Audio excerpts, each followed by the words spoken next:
All Hit Radio.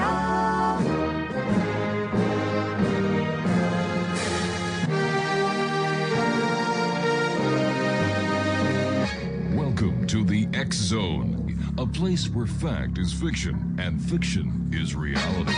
Now, here's your host, Rob McConnell.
Welcome back to the X Zone. I am Rob McConnell. We're coming to you from our broadcast centre and studios in St. Catharines, Ontario, Canada, on the CanCom Broadcast Network and on your hometown radio, Classic 1220 CFAJ AM, streaming us at classic1220.ca. And this hour, X Zone Nation, we step beyond logic into the world of intuition and higher awareness with my very special guest this hour, the one and only Holly Hall. And Holly is the founder of AskHollyHall.com. And for over a couple of decades, Holly has helped people across the globe uncover their purpose, navigate love, career, and destiny, and awaken their connection to universal consciousness. Universal unconsciousness. Geez, I don't know about that. Joining me now from somewhere out there is our good friend, Holly Hall. And Holly, welcome back to the X Zone. Where is Holly? Let's see, where's Holly? Holly, are you there? Here I am. Yeah, there you are. Yeah, my mic was turned off. I thought maybe you were abducted by aliens or something. No, I was in this unconscious universe. Oh, sorry about that. Being on your show. You know that. I think someone turned it off. I didn't think it was me, but here I am. Here you are, and we're glad to have you back with us, Holly. How have you been since you and I last chatted not that long ago? Oh, traveling wheelberries and traveling gypsy. So we've been all over the place. Went through the United States, did some woo-woo conferences, about to do another woo-woo conference in a couple of weeks, going through the States again, went out west. Yeah. My goodness. I love it. It's a lot of traveling. Yeah. Holly, busy for with science. the listeners who may not have had the opportunity or pleasure, I should say, of listening to you the last time you were here, how did you first discover your intuitive and psychic abilities? I was told when I was 13, actually, but I was looking for concrete evidence because I'm a scientific mind by nature. And at 21, somebody introduced me, actually the most unexpected person introduced me to the only way to learn astrology 101. Never really thought about astrology, thought I would be good at it. And he wasn't wrong because I couldn't put the book down. I'm going to age myself. It was back in the day, probably just maybe a month or two actually, before I got my first computer.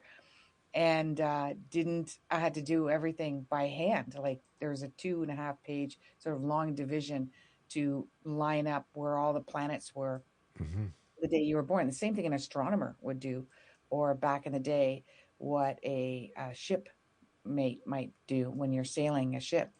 And the rest is history. I just love it. I've been endorsed by several leading people in the psychology industry, in the mainstream self-help industry, and it's really helped catapult me. And during that time, all my psychic abilities came, my remote viewing came. I became really fascinated in past life, so I got certified in past life regression hypnosis therapy, got certified in neurolinguistic programming.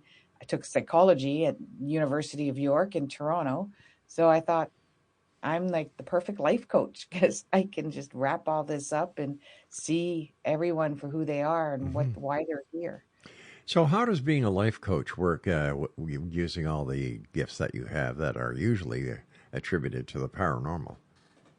Yeah, absolutely.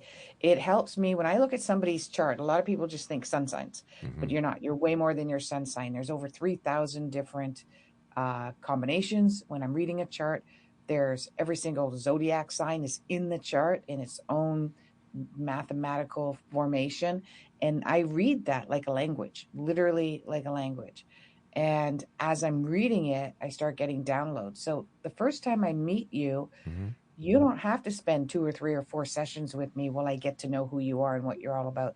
I literally spend the first 10 minutes telling you what I already see, who you are, what your childhood was like, why you birthed yourself into that childhood with those parents, what your gifts are, what your challenges are here to upgrade in this lifetime.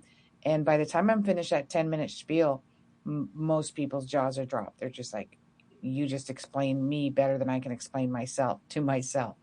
And it just helps catapult the whole, whatever they want to work on. A lot of people want to work on blocks. They want to work on manifesting. They've got troubles in their marriage. They're struggling with their relationship with their kids. They still have childhood trauma. I get to look at their chart and their parents' chart to see what the different personalities are. And then there's windows of opportunity. Astrologically, we can look into the future where there's windows of opportunities to let go of blocks that are holding you back, and also take advantage of opportunities that can get you the dream job and have you have a better relationship with your partner and have a good connection with your kids. All right. So how does all this work with the planets? Because, you're looking up at the sky at night and you see the planets and you say, oh, that's nice. And yet you can interpret the planets, how they affect me, how they affect my wife, how they affect our kids, how they affect everybody. What was it like the first time you did an astrological chart for somebody and you were bang on? That actually kind of scared me for a bit off of doing it as a career. I did it for a neighbor. She wanted to know about her son. Mm-hmm. And at the time, I just printed it all out, what I had read. I talked to her about what I printed out.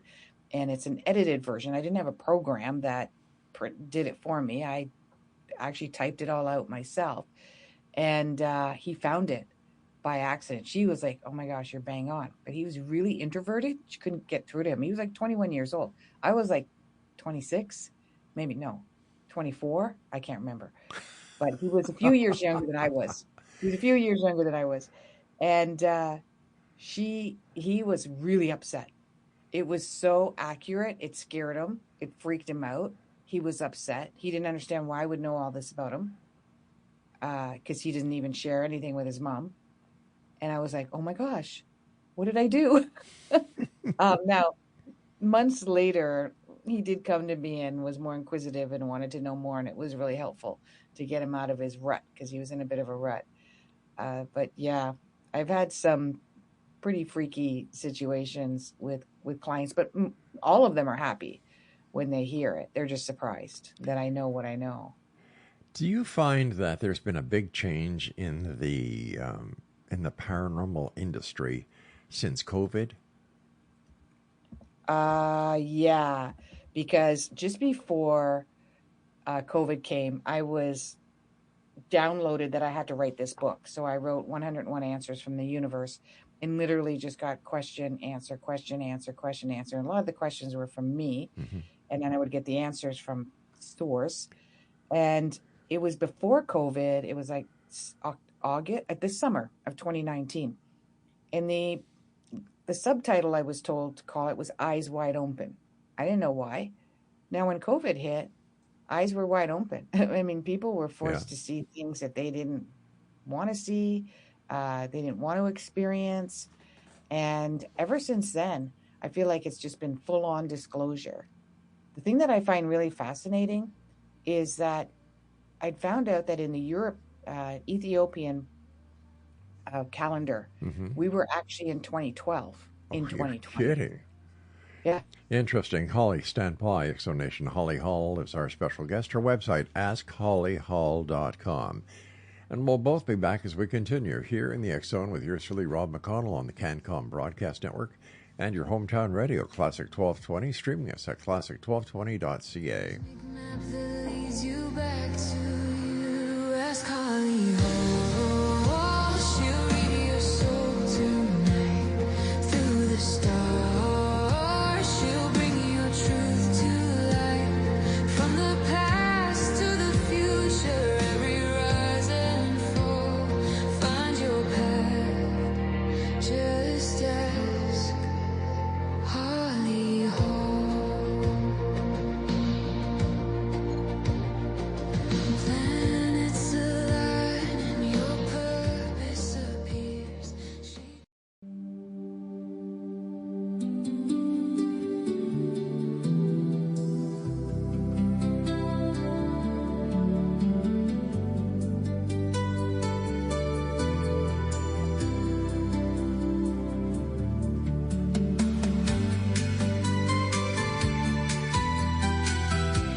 Washington nights, a child looked up through the veil of lights, whispers of wonder, signs from afar, calling the soul from a distant star. In a garden where the mantis prayed,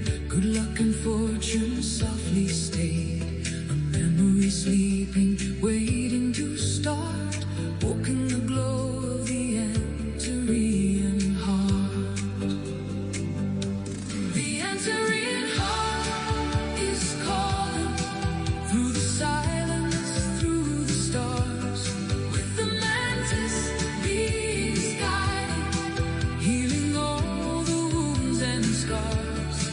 From Antares comes the message, love is where the journey starts. Open your mind, remember your soul, and awaken the Antarean heart. Holly Hall is my special guest of this hour, X-Zone Nation, www.askhollyhall.com. Holly, what is the origin of astrology? I'm so glad you asked this, Rob.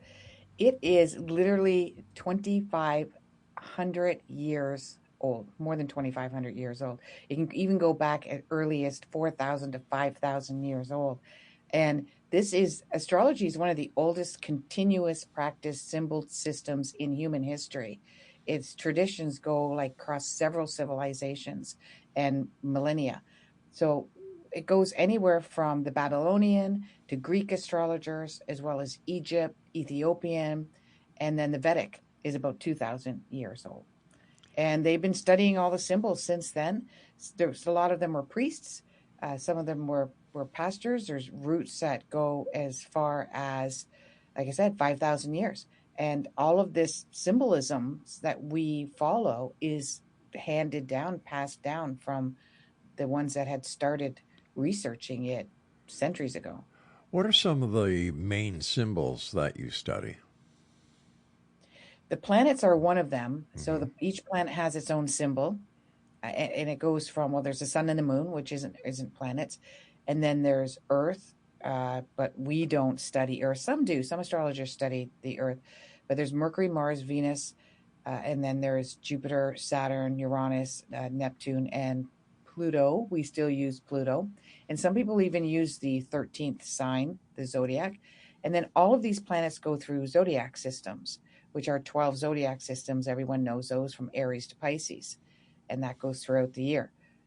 And that's what we study, is we draw this circle of a map, and we can see what each planet goes through, which house system it goes through. House systems represent something like your job, your career, your health, your marriage, relationships, subconscious, etc., childhood. And then the planets represent different parts of our emotions. Like Mercury is our mind and our thinking and our processing of thoughts and communication. And then Venus is love and desire and what we want. Mars is how do we take action on that. The moon is our emotions and sometimes our childhood and our past lives. And then there's the larger planets that we look at how it connects. Like, so for instance, if the moon and Neptune were really close together from our visual point of view, because obviously they're not. The moon's not that far from Earth, and Neptune's really light years away from Earth. But visually, they're in the same location. And we look at that. That means something. That tells me somebody is either, can suffer from depression, depending on the signs, can be very psychic and intuitive, can be a healer. Really depends on what the signs are in as well. So there's a lot of combining. It's like a puzzle, putting it all together perfectly. And each of us have our own distinct puzzle. Now, people are going to say, well, what about twins and people that are born exactly the same time as you? That's where it comes like nature and nurture. If I'm a twin, most likely I'm either specifically Libras and Geminis. Libras and Gemini twins tend to be exact opposite of each other. So they'll do flip side of the same personality. So there's always two sides to a personality, two sides of the coin. And then the other ones, they are very similar in nature. They've even, I don't know if you've seen this, but they've studied twins that were not, they did this awful study actually in the 1970s. I won't go into that one, but they wanted to see what twins would be like separated. And it was phenomenal how much they were alike. Ended up marrying the same girls with the same name on the same date, had the same children, wore the same hairstyle. My gosh. There is a lot of connection that way.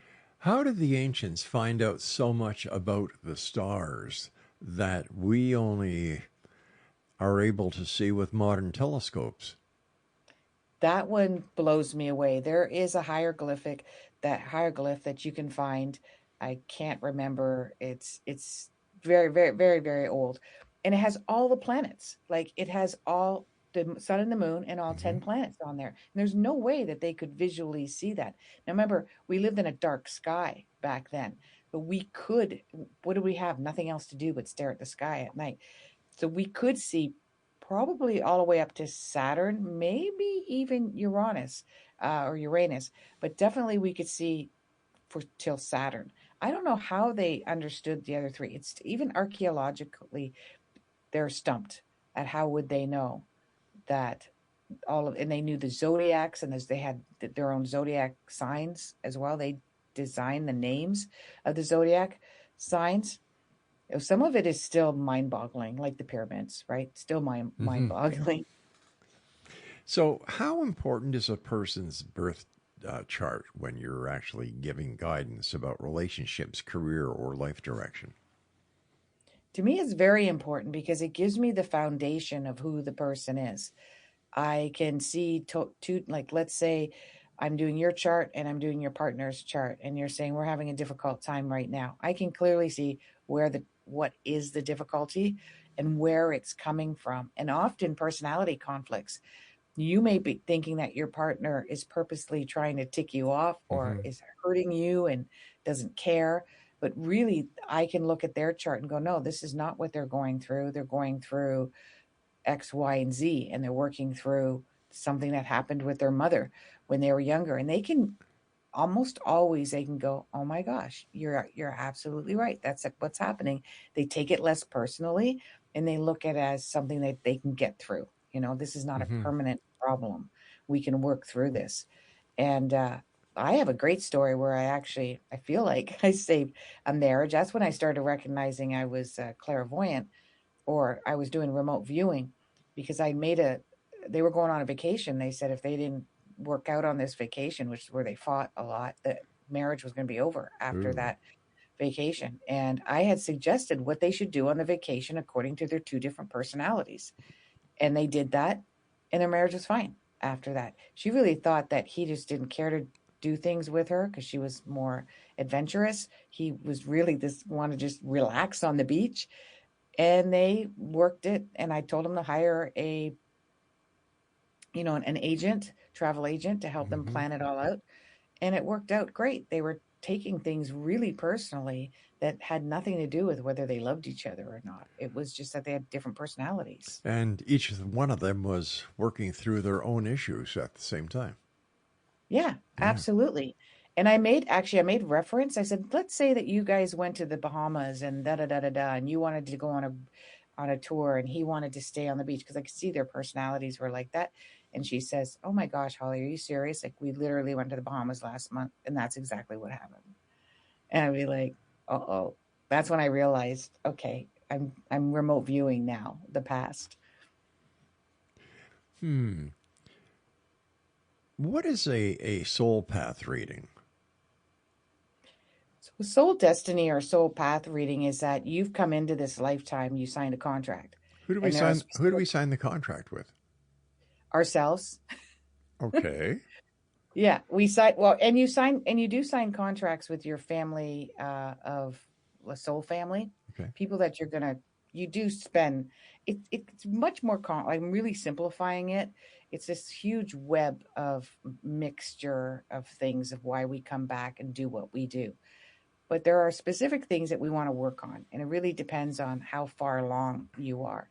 There are a lot of souls that are here right now that do not have to come to Earth. This is a very precedented time where souls wanted to come, and they wanted to be of service to some of the changes going on, like just universally and on Earth. But yeah, we sign this contracts like, I'm going to learn about addiction, so I'm going to, you know, be in a childhood where my father's an addict and has anger management issues, and possibly I've had that in past lives as well too. And then I'm going to grow up and be a therapist or a doctor or a counselor.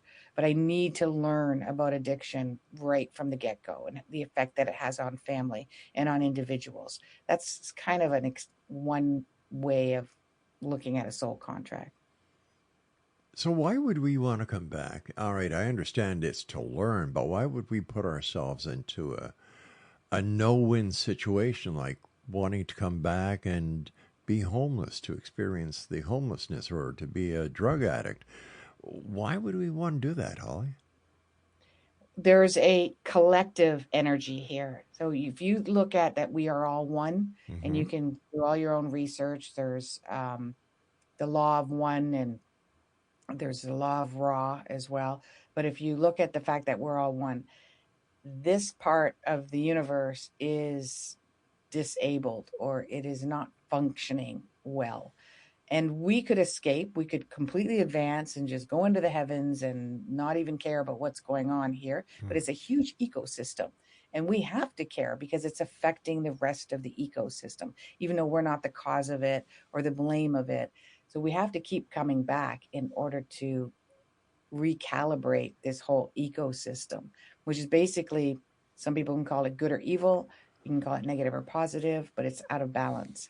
So even though as a human, there's no way in the heck that we're going to come back, as soon as we become back into soul form and we're not attached to our human emotions and ego and fears and desires, we want to come back. We want to come back and help advance our species. But if this has been going on since the beginning of time, how long will it take? Like, what's the message we're not getting? Since Atlantis, I think. The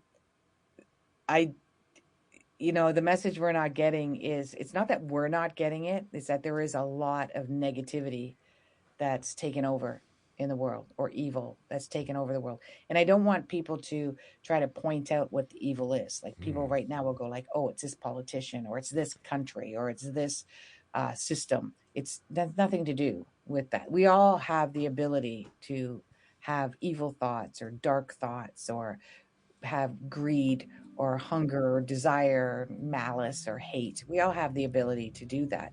And we're trying to balance that all out. All right, Holly, I've got to take my break. Yeah. We're a screwed up bunch of people if we haven't gotten it yet. I don't know if I'd want to come back as a homeless person or an addict or somebody who's in a dysfunctional family, but let's talk more on the other side of this break. This is the X Zone on the CanCom Broadcast Network and on your hometown radio, Classic 1220, CFAJ AM, streaming us at classic1220.ca. Whispers of wonder, signs.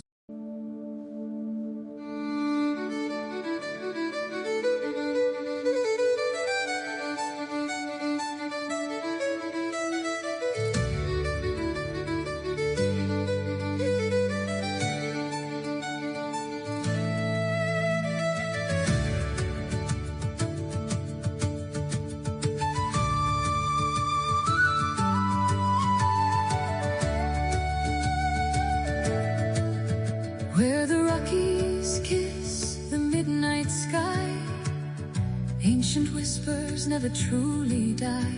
Through the prairie winds, the echoes call, ghostly shadows dance where night birds fall. Old hotels and silent railway tracks, history keeps calling travelers back. Every heartbeat, every creaking floor seems to hide a story, wanting more.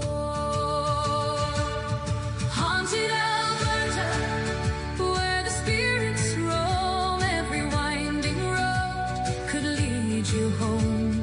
From mountain peaks to the Badlands wide, legends walk where the secrets hide. Hear the whispers carried on the breeze, flowing softly through the trembling trees. If you listen close beneath the stars above, the past still speaks in haunted Alberta.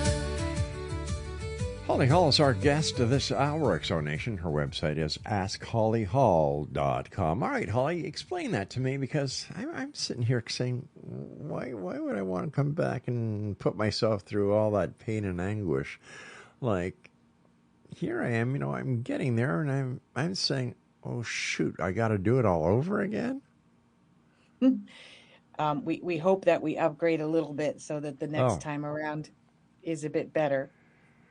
Time is an illusion, right? Time in consciousness is an illusion, and once we're in our soul self, this time on earth was like a blink of an eye. It was like 1 year of school. So you think of one life as grade 1, another life is grade 2, another life is grade 3, and we're one soul having many experiences, which is life after life after life. And sometimes we experience them differently. And some people have shorter lives, some people have longer lives. But what I like about astrology is it's built on the idea that it's not quantity, but it's quality. And astrology tells us what's the nature of this moment. Why are you experiencing this moment? The more that you can live in this moment, which I'm able to do more than I've ever been able to do in the past, is live in the moment. It's not always fun to live in the moment. What happens is we get really caught up in the past, and we get really caught up in expectations, which is the future. And that creates a lot of suffering. So it's not the nature of living this long life. It's about how much are you allowing suffering to be a part of it, or are you trying to avoid the suffering? If you accept that the suffering exists, then you're fine. Like, there's going to be ups and downs. Why would you put yourself through 7 years of school to become a psychologist or a doctor or any kind of schooling, 4 years of schooling to become an electrician? It's not easy. It costs you money. It's hard. You got to pass all these tests. You're nail biting all the way through it, but you do it because you know what the end result is, and that's what you want. Okay, so how many lifetimes does it take on average for us to finally get to the place where we don't have to come back again? Well, you can get to a place where you have a choice. Unfortunately or fortunately, people choose to come back.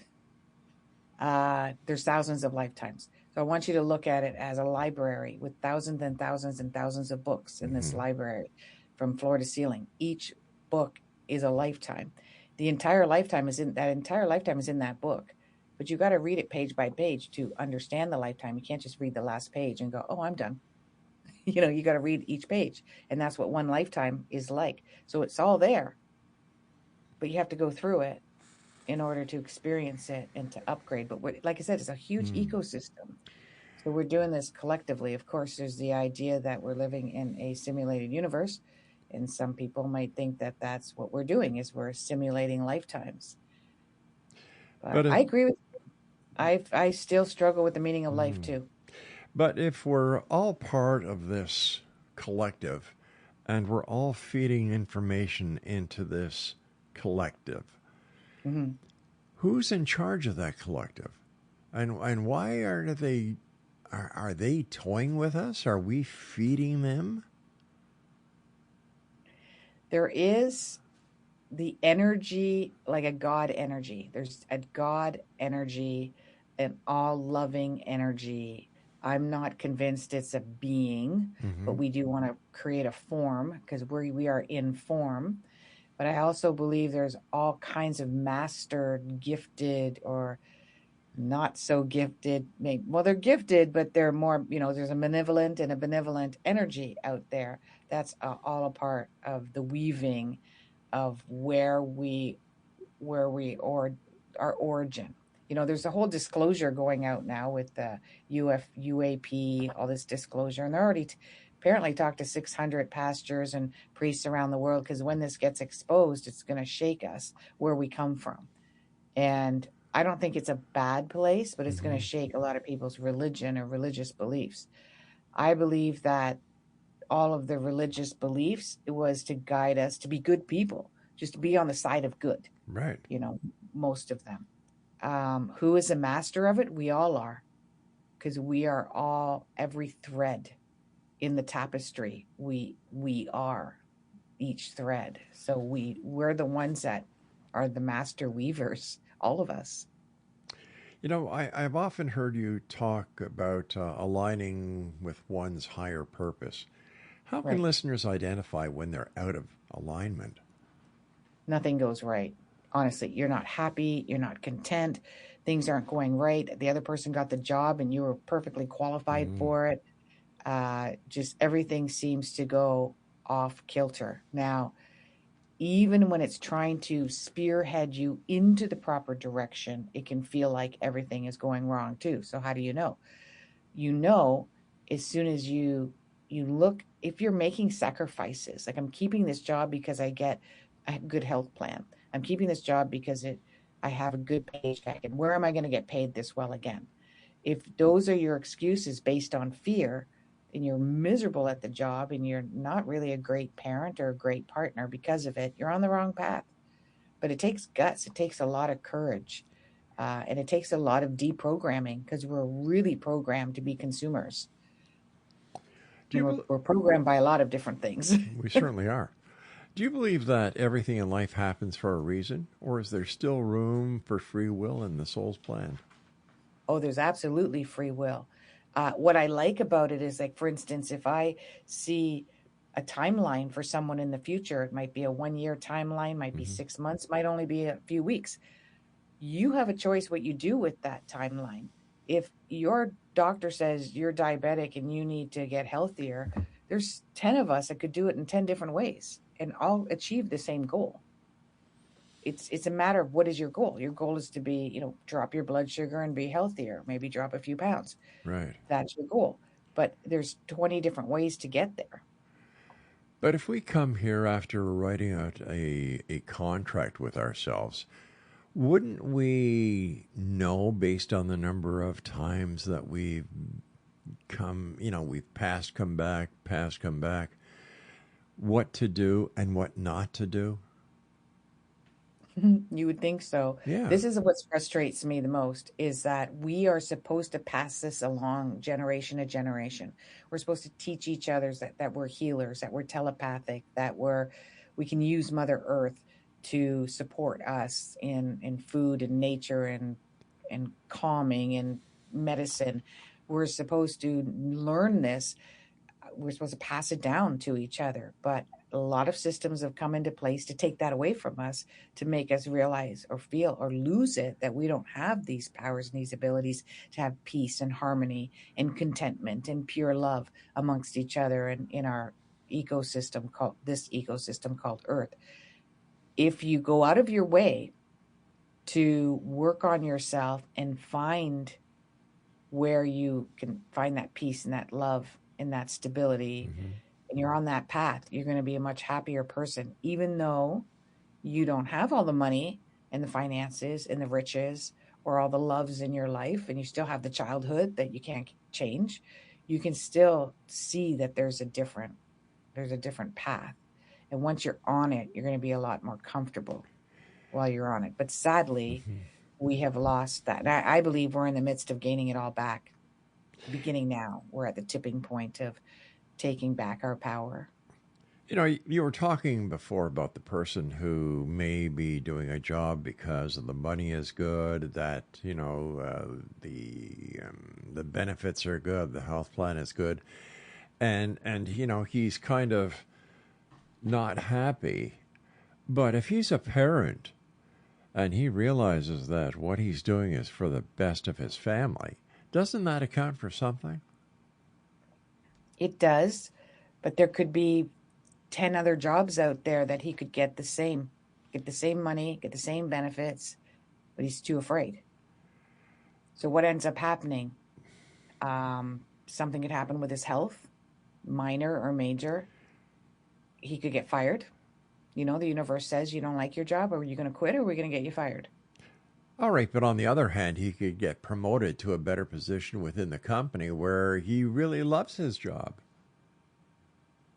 As long as he's manifesting that, as long as he's telling the boss, I want a promotion, I want to make it up in the world. Sometimes people just sit and wait, and Hmm. they don't manifest it for themselves. They don't ask for it. They don't request it. I So, can usually see in somebody's chart if there's somebody that can request it, because they don't there's a certain amount of people, about 30% of the people out there that are really hard workers, and they don't ask for raises, but they don't ever get fired because they're good at what they do. Those are the people that can ask for a raise, and they'll get it because nobody wants to lose them as employees.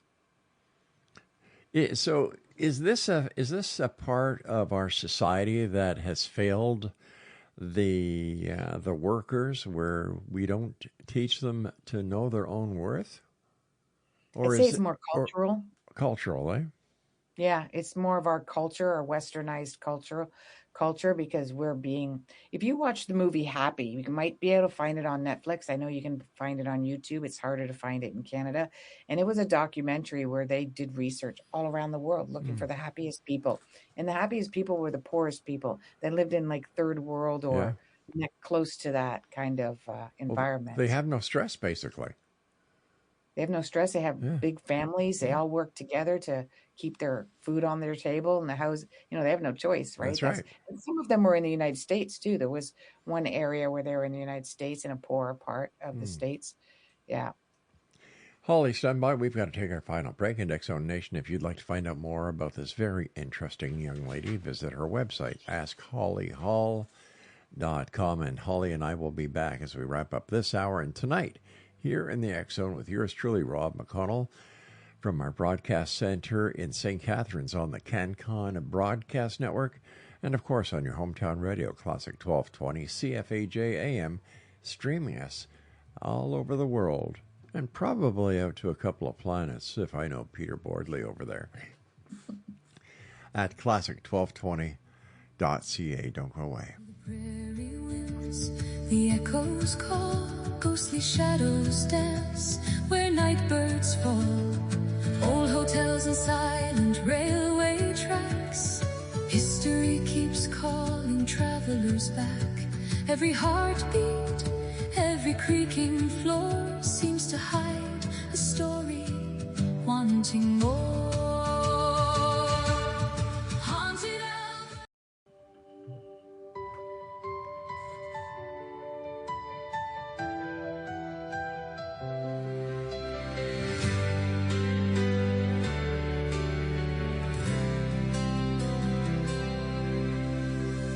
Out beyond the midnight sky, where the silver star trails run, there are lights that move in silence, far beyond the waking sun. Some call them angels descending, some call them ships from the blue. But when they shine through the darkness, they feel like something true. Are they messengers from heaven, or travelers from the stars? Are they watching from the cosmos, knowing who we are? Angels, UFOs, heavenly visitors, lighting up the night with wonder in their eyes. Angels, UFOs, crossing forever between the ancient heavens and tomorrow's skies. Are they wings of light, or fire from above? And welcome back, everyone. Our guest this hour is the one and only Holly Hall. And if you'd like to find out more about Holly, visit her at askhollyhall.com. Holly, how can people strengthen their connection to their higher self or spiritual guides? I'm going to toot my own horn, get an astrology reading. Honestly, even if you just get one 15-minute mini reading, they're not that expensive at all. And in that 15 minutes, I'm going to talk nonstop about you and send it to you in an email. And you're going to know yourself more than you've ever known yourself before. And that will put you back on track again, like right away. You know thyself. Have you ever received messages from the other side that have completely changed your perspective on life? Yeah. I have. When I was in my 20s, I actually wanted to do more mediumship where I Mhm. could see people passed on. So I started studying that quite a bit. And then the astrology took over, which is what I was meant to do. So I continued down that road. But the odd time I'm able to reach out to a loved one with a client. They just ask me, and 50% of the time I'm bang on, 50% I'm not. They understand that. It's part of the 1 hour astrology reading I'm doing. And some of them just blow me away. Like they're so accurate. And it made me believe in that there was another side. So I started like studying NDEs, near death experiences, the telepathy tapes. They talk a lot about the other side as well. Even now, there's some with the alien disclosure that they are the other side as well. Some of these experiences that I've had with some of my clients, I can't explain it. So it only tells me that there is something on the other side. Like, how would I know these exact details? I'm not talking about, oh, your aunt had a red car. I'm talking about exact details that I don't know where they come from. What role, in your opinion, does meditation or mindfulness play in accessing, the accurate, intuitive guidance? I'm going to say that I don't always practice what I preach. I think meditation is amazing. I tend to zone out quite a bit when I'm just my own day-to-day stuff. When I'm going on hikes and walks, quite a bit I zone out.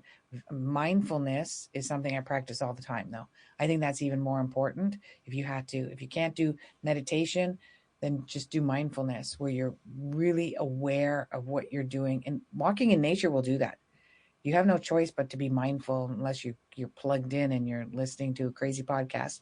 But if you can just really be zoned in nature, then, and that's why we like to travel and do new things, because doing something new makes our mind hyper focus on right then and there, what's happening right at that moment. You're not on repeat. So mindfulness is extremely important, especially to know who you are, to know why you do what you do, the reason you do what you do.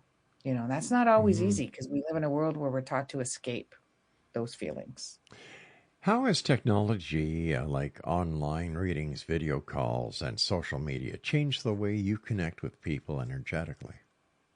Oh my gosh. I've got clients all over the world: Australia, Seoul, Korea, Japan, like everywhere, New Zealand. And I love it.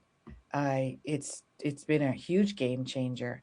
And I wondered, why wasn't I, like, I got endorsed about 10 years ago by Dr. Shefali, who's she's been on Oprah a million times. She's big child psychologist, parenting psychologist. And it was right at the dawning of, when internet started to become really big 10 years ago, and everybody had one, and everybody was, and that's what did it for me. I was able to use Zoom and some of them phone calls and get endorsed, and people could recommend me from anybody they knew in the world. I couldn't have done this 20 years ago like this. It would all have to be local. Yeah, that's right. Unless I was on Oprah, and then I'd do phone calls from around the world, but I wasn't. So it makes a huge difference. Yeah. Are there topics or questions that you feel are off limits in readings, either ethically or spiritually? Yeah. I won't tell anybody about death, when they're going to die, who's going to die when, and people do ask me about that. And it's ethically, I'm not allowed to. I've not even tried. One person I tried to look into it for, and I kept it to myself. I'm not allowed to do I don't want to do a lot of fear mongering and gloom and doom. I like people to see the good reason why something is challenging their life right now, the way out of why they're struggling in their marriage right now, and how it can improve not only their own lives but the other person's lives. To me, the only reason for this isn't to warn you that your life is going to be terrible for a year and a half. It's to help you not have the most terrible life in the next year and a half, to make the most of it. Why are you going through this? Right. And get through it with, 5 stars. What's the most powerful or emotional experience you've had during a reading? I would say the most is, there's one child I'm working with right now. She's like 18. And there was another 2 that I worked with, young boys, that were going through a really difficult parental breakup and living with their dad. And they would literally say to their dad, like, I'm not talking to a therapist, I want to talk to Holly. And that even now, it just brings tears to my eyes. The other one is like advanced autistic. She just wants to talk to me. I'm the person that she feels comfortable with. And it's because I can talk to her on the level. It's not a level of up and down, a level of really understanding who they are and not asking a million questions like therapists do. And they don't Yeah. want that. Well, you are Holly Hall, after all. I am. Thank you. Holly, do you personally recharge and protect your energy after doing multiple intuitive sessions? I can only do maximum 4 in a day. I work about 3 days a week, but I do a lot of mini readings in between. Yeah, I do. I tend to get a bit detached, or I know when I can get a little irritable, testy. So it's just like I just need time alone. And my husband's pretty good at that. So he can kind of tell, like, you need time alone. But it really isn't, because working with my clients, it exhilarates me. It's like the best part of my day is working with clients. But it somehow it does drain you. If I do more than 4, it drains me. Finally, Holly, what message do you want to leave our listeners with today about faith, trust, and following their inner guidance? I think the biggest lesson I'd like to teach people in this world of division right now is to find out what your triggers are. And if there's something or somebody or some system that you hate or you don't like, or gets you all worked up and you can't even talk about it, like, take a look at, why is that triggering you? Is it abandonment? Is it fear? Is it loss? Is it feeling of being alone or not belonging to a tribe? Just get to know why, and just love people as much as you can. Even if it's your mortal enemy, find a way to love them and let them go. I've done it in my life. Really close people that I've had to let go, but I still love them and I don't hate them. So it can be done. I'm not speaking tongue in cheek. So you got to know what your triggers are. And that's what I love about my job. I can show everybody what they are. There's two sides of a coin. To every trigger, there's a gift. You got to know what that is to turn that trigger into a gift. And that is a challenge for people. And how do you best see a person, knocking that trigger off or reversing that trigger? Because triggers are one of the most, oh my gosh, hardest things that a person can change. And yet it's very easy for a person to poke at another person's trigger point just to win an argument, or, Yeah. it's awful. Yeah. If you knew what their triggers were, it would be helpful as well.